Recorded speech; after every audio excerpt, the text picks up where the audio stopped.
What's up mga ka-jump? So ito, nag-trip na naman si Idol. Yung Coke at saka yung blue cheese, pinagsama niyang dalawa.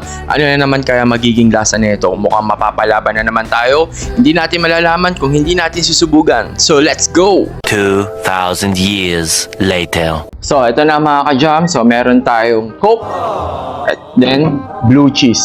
Ayan, blue cheese. So simple lang yung gagawin natin mga ka-jump. Paghahaluin lang natin yung dalawa.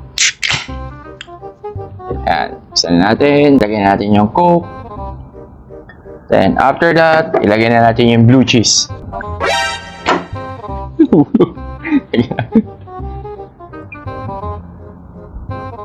Grabe yung amoy ng kajam, yung blue cheese. So, nakita ko, dinurog niya doon. Didurugin din natin mga kajam. Kaya naman makita niyo ngayon. So, ayan na siya mga kajam. So, susubukan na natin.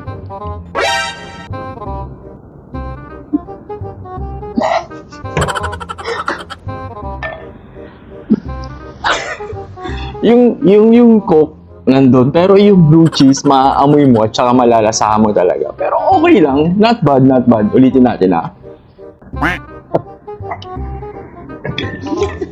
Masarap, masarap. Masarap siya mga ka-jam. So, pwede nyo ring itry sa inyo kung gusto nyo. So, yun lang mga ka-jam.